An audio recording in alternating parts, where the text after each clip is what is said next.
Hey, my Real Talk family, it's your girl, Chisom, and I am back again with another lovely, exciting, and funny episode. I love this episode because this is me just literally talking about one of my bad habits. But before you know what this is, so come along with me. But subscribe, turn on your notification bell, and be ready to drop in your comments on what you think about this topic. So let's go right into it. Okay, yeah, I can hear you. Actually, it's not a problem. It's actually something that we can actually settle. Did you see what I just did? That is a problem. It is a problem. You know how you are not present, but present in a conversation, that you went on a date with your partner or even a friend, or you just went out and you cannot be able to be impactful or put in your input in that conversation physically because you are always on your phone. Something happened to me and my friends, and we were in school and we had something to do, but in the location where we were, there was no good network. This thing at the end is an hour plus. We finally dropped down our phones and we conversed and knew more about ourselves, even more than ever, because we hardly talk like deep talks, because we're in school now, just back to back, and everybody just moving around and doing what you need to do, and next thing you're done for the day, lectures are over and all of that. But because there was no network, my friends, they could not press their phone, both of them and me myself, because I have this bad habit, because I know I'm always on my phone. Sometimes I even, when I go out with people, I always tell them, please, just in case once in a while you see me just tapping my phone, please forgive me, because it's something I'm trying to get over. So we need to be very, very conscious about being present when we are going out on dates, when we are physically present with someone that's very important to us, whether business, work, friends, your partner, anything at all. Drop the phone. This is becoming an issue in a lot of relationships. It's also becoming an issue to ourselves because we do not know how to converse. Some people cannot talk to people physically.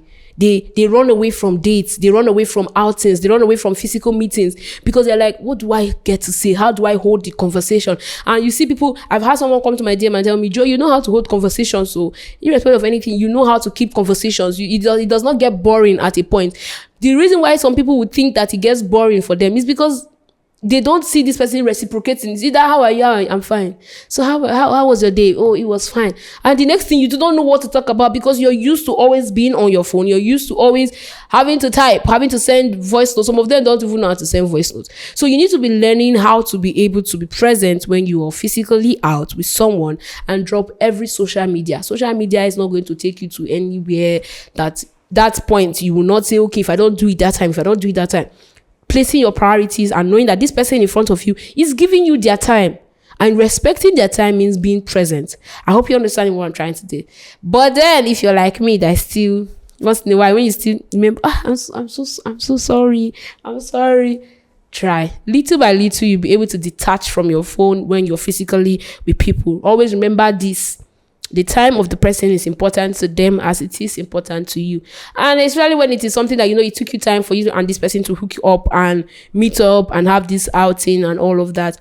Take it specially, treat it specially, so that they would always look forward to always having you come around. And before you know, it's a thing, and both of you will be able to sit for hours and talk and no interruptions. And for people that want to say, so what if it's something very important? What if it's an emergency? How do I get the responses and all of that? That's where you get to be conscious of the person you're with, and you just take a permission from the person. It does not mean that you just say, please, I have to respond to this, or you start explaining the situation. You don't necessarily have to. If it's not necessary that you give this person details of what the situation is, you can just pick the call by taking the permission. Oh, sorry, can I get this call? That's showing respect for this person you're with, respect for the time you both are sharing. So you take an excuse, you respond to the text. If it's not so important, you see it's not important, you tell this person that you're in a meeting, or you get back to them. If it's a call, you take an excuse, you walk out, you pick your call, and you come back. Being conscious of the person makes you know that this person is important, and makes the person know that you value them and their time. And then if you're watching this video right now, I say, no, that one you're saying is your own. No, just me and my phone, we have a connection. You tell me that connection that is bigger than the one that you're sitting in front of somebody.